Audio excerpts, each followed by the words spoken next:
Hi, I'm Jay, and welcome to the show. We're having a conversation with Mr. Acarino about his life as a Marine and more. Welcome, Mr. Alan Acarino. We are happy to have you here today, Yes, thank you for having me. It was nice to be invited here. and we're happy to have you. So let's go back to the beginning. What's your first memory in life when you realized you existed, and how old were you? I was a baby. It's hard to believe looking at me now that I was ever a baby, but, I was very small. I think my mom was washing me in the kitchen sink when I was like a year old. In those days, that's what mothers did. They washed you in the sink. That's how they bathed you. Do you remember your ancestors, where they came from, and do you know how and why they came to America? Yeah, both my parents were Italian. They came here by boat, I think to escape Italy's hard times during that era. And they met in America, married, had 6 kids. And at what age was your first, your memory childhood? Do you remember your memory childhood? Yeah, I think when I was about 3, my sister was tying my shoelaces. I remember I had really small feet then. I mean, I'm like a size 12 now, but it was really small, and I put it on her knee, and she was tying it. I was about 3 years old, I think. So what kind of child were you? Were you outgoing child? Were you timid? No, I guess I was outgoing. I was kind of, believe it or not, like an angel as a child. Very good, never stole or cursed or anything like that. Just a well-behaved child, really. So what was your first day of school like? Oh, but that was rough. The first day, strangers, strange kids, strange teachers, strange location. It was rough, man. I didn't think I'd make it through the first day, but I stuck with it and graduated high school and everything, and was all right. It was all right in the end. So do you remember your first kiss, your first love? Yeah, I think it was Linda Kearns or Linda Kearney, and even as a kid, for some reason, she had the biggest ass in the whole school for some reason. She was like 12 years old, something like that. So was your childhood a happy one? What No, was no, it it like? definitely was a miserable childhood. Wow. Yeah, my parents were actually had a lot of money, but I was poor as a child myself personally. Well, It wasn't good. how did you deal with it? I didn't really know at the time or realize how bad off I had it. Only once I talked to other kids and found out how good they had it did I realize how bad I had it. And at that point, I started leaving home. I was 15, 16, leaving home, coming back. Where did you go? People would take me in actually, and like have me do farm work. I worked on a farm when I was 13.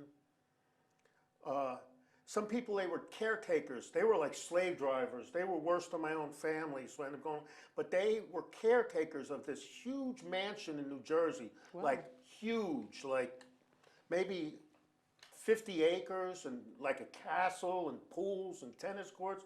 But we really never used it. All we did was every day after school go and clean and mow lawns and do stuff like that. It was Wow. a real slave's life. So So, you never got to enjoy so this I never mansion, got to huh? enjoy my childhood. I was with my parents. They were awful, and whoever I went to was even worse. So it was a no-win situation. Once I became an adult and took the situation into my own hands, then life was good, after that. And how old were you when you joined the military? Yeah, I was actually 17. I started working on it when I was 16 because my home life was so miserable, man. I just wanted to get out. And the military seemed like the best way for a 17-year-old to be able to go. You have a steady income, travel the world. Just sounded so good, really. Just sounded so good to me. And did it meet your expectations? To a certain extent, a lot of it was bad, like at being at home again, rough treatment and everything like that. But you get used to it, and as time goes by, they can't keep treating you like that because nobody would be able to survive it. They wouldn't have any recruits. So eventually they got to ease up on you, that kind of thing. And what happened next? Yeah, what happened next was the recruiter talked to my father, and he talked him into because my father didn't want me to join. He was yelling at me that I was not getting out. He says, "You're not going to no Vietnam. You got work to do here." Wow. You know. And but the recruiter talked him into it, Next thing you know, when I turned 17, the day I turned 17, the next day, I shipped out, for San Diego boot camp. Wow. And Yeah. what was boot camp like? Oh, it was rough, man. It was hot. They make you wear all your clothes at night to sleep with a blanket and a coat and the uniform and boots. And it's already like 90 degrees and the windows are closed. And that's just really just the beginning of it, and it's just really rough thing. I don't know if the Marines still treat people like that nowadays. I don't think so. But it was really rough. I remember, sleeping in my coat, and then you had to have your notebook inside your coat with your pen and everything with you, and the rifle, and trying to sleep, and you only could sleep 2 or 3 hours, and then they'd wake you up again. It was rough, man. It was the roughest thing in my life I ever did. Do you have any interesting stories? Well, one of them was, there was a drill instructor. He kind of sounded like Captain Bligh. I don't know if you've ever seen these movies, like the Mr. Christian guy. He kind of sounded like that, and he kind of had a funny look, even though he was a drill instructor, kind of like a teddy bear face and stuff. And I used to be able to contort my face to look like him, and I would imitate him saying, "Okay, pigs, get on your faces, get over here. Ah, so you like to play games, do you?" And while I was imitating him, all of a sudden everybody got quiet, they were laughing, and he was like right behind me, and he had heard the whole thing, and he just had me get on your face and doing push-ups. He says, "Who are you imitating?" "You, sir." It's kind of a crazy little experience, So did you make a lot of friends? Do you remember? Yeah, your there was buddies? people that were friends, Not, when you're in the Marines, you travel a lot. You really don't stay with people that much, to have good friendships. 1 or 2 people maybe, Did you learn a lot? Yeah, I learned a lot about life. I was a 17-year-old kid. I really didn't know much. So that kind of taught me everything. To this day, I kind of live by a lot of the credos of then. Do you think life was easier today or when you was growing up? I'm getting older now, so it's not as easy, but I guess it's easier now than it was. Being a kid, being a teenager, you never have cash, you never can do anything, As a full-grown adult, you have so much liberty in life in America. Right. Yeah. So coming out of school, what was your dreams like, your aspirations? Yeah, I didn't really have high dreams, but I wanted to be a professional guy. I look back on it now, either a lawyer or a dentist for some reason. But I never went into those fields. I actually went to college for accounting as an accountant. So. Wow, what happened next? Yeah, I did that work for some while. Worked at a few factories and stuff, and eventually I got tired of it. Though it wasn't really for me. Where did you follow up with your training? Oh, well, they sent us to 29 Palms, California. We used to call it 29 Palm Stumps, California. It was a really backward town, out in the middle of nowhere. World's largest Marine base, but it's mostly 90% desert. Wow. And you would train all night in the desert, and it would get cold. Believe it or not, the desert gets very cold at night. Warm in the daytime, very cold at night, and you would have to be out there. And I was a radio man, so you had to, maintain 24-hour communication, take shifts. So you might be out in the cold at night running the radio. It was good training. It was good training, really. Very professional, actually. Any funny stories? Funny stories. They gave me a temporary assignment when I was there to work in the officers' mess hall. And I really messed with the mess hall. I played so many pranks on those officers. That they mess with you, they yell at you, they get you in trouble, and then they trust you to handle their food. Can you imagine that? So we used to do crazy things. I guess the worst I ever did was ball sack an apple. What's ball sack? You catch it under your testicles, and then you walk around with it for a while, and you put it on somebody's plate. The captain's plate. "Here's your apple, sir." Yeah, they shouldn't have messed with me, really. So I have no guilty feelings about it. Ball sacking was the way to go. So where did you go next? What unit were you? Yeah, no. Then I went overseas to Nam. after training right away and joined the Marine Air Wing. They, which was a little better than being with the artillery or the soldiers are called grunts. The Air Wing, you had a little more privileges and, you know, they treated you a little better. So I was with the Air Wing over there. And what were your first impressions? Oh man, it just looked like a hellhole when I got off the plane. It just looked like a mess, man, a bombed out mess, really, most of it. Did your opinion change? Uh, no, I kind of kept that opinion throughout the 13 months I was there. How did you spend your days? The days we would work mostly, keeping our gear and equipment clean and ready to use and stuff like that. And the nights we would go out into the towns, the safe areas and hang out and get drunk like 6 days a week. Alcohol was a big thing, even though I was 18, they still served me. So alcohol was a big thing for us kids those days. So talk about the girls and the money. Oh, the girls and the money. The girls went with the money and the money went with the girls sometimes. I made a lot more of the loan shark into the other guys. And when I came home, I had 2 sea bags full of cash to carry on the plane with me from all the money I made over there. Wow. Just full. And sea bags, I don't know if you ever see them, they're about yay big, maybe fit about 4,000 or 5,000 in each one. And that's a lot of money in those days. Yeah, so would you say it was profitable? Yeah, I mean, I made out pretty good. I had that kind of mentality to loan people money and hold their collateral, and if they didn't pay, sell the collateral. Just kind of like a MASH almost kind of situation, just living it up as much as I could. So if you could go back in time, is there anything that you would change? Would you do things differently? Yeah, sometimes over the years I did have regrets, wished I maybe went in the Navy, would have been easier, stuff like that. But I guess now in the end, I'm getting older now, I guess really there aren't any real regrets. I guess it all kind of worked out the way it needed to work out, It's really the thing. So is military something that you would recommend for our youth today? Yeah, I was thinking that over. I'm not sure where the military stands today or how it operates as much, really to give an opinion to a child, but I think it would be good. Definitely you don't want to be a Marine though, it's rough.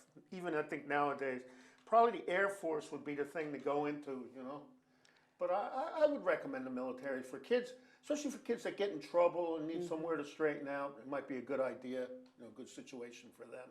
So what would you tell our youth that are thinking about going into the military or serving their country?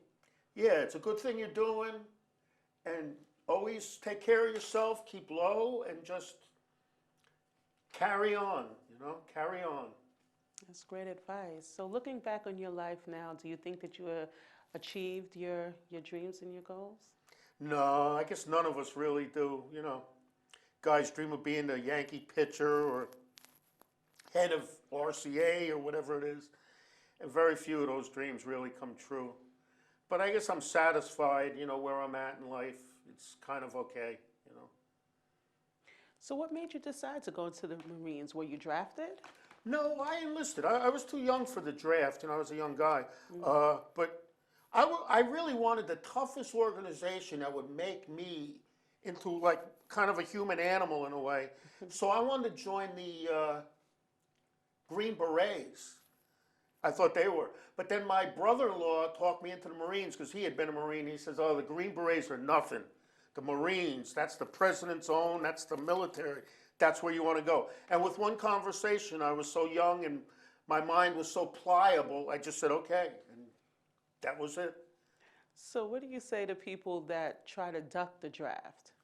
Yeah, I don't know, Now that the people that did that during Vietnam really went to Canada and stuff, I don't know how harsh you could be on them because in the end, we lost it all. It was kind of meaningless.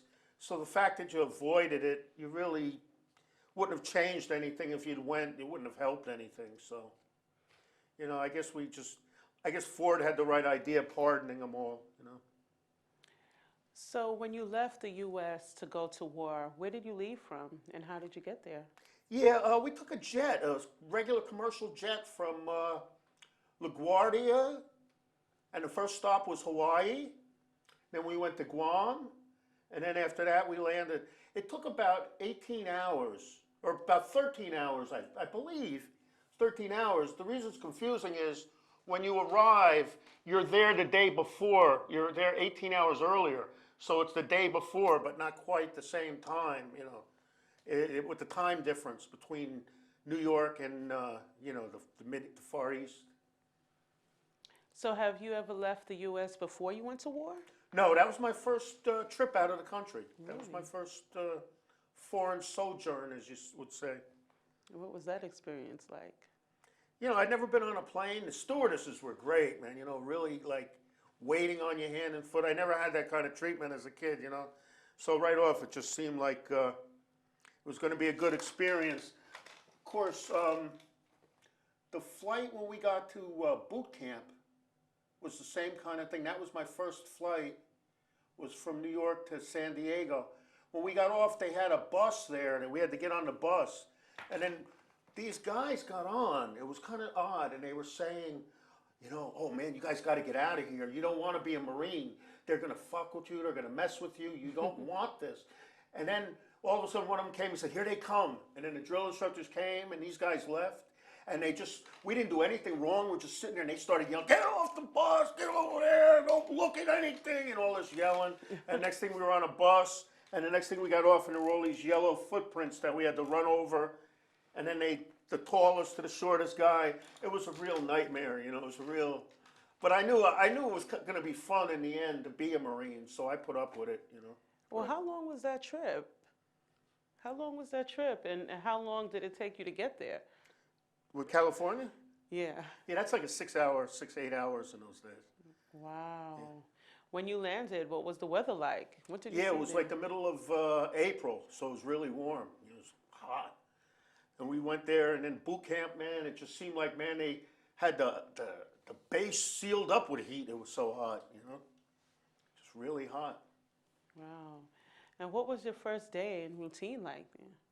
Yeah, the first day in routine, right away they cut your hair off, shave your head.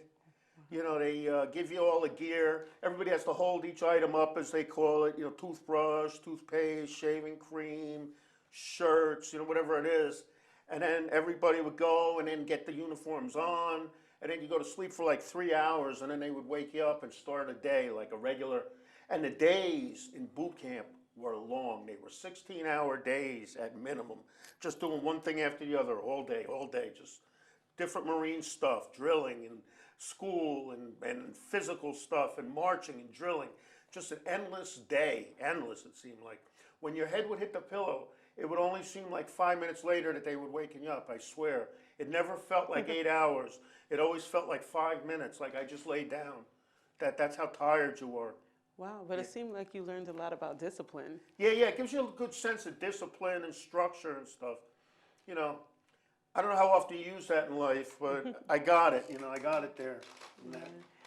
So what was your most dangerous incident that happened to you in war?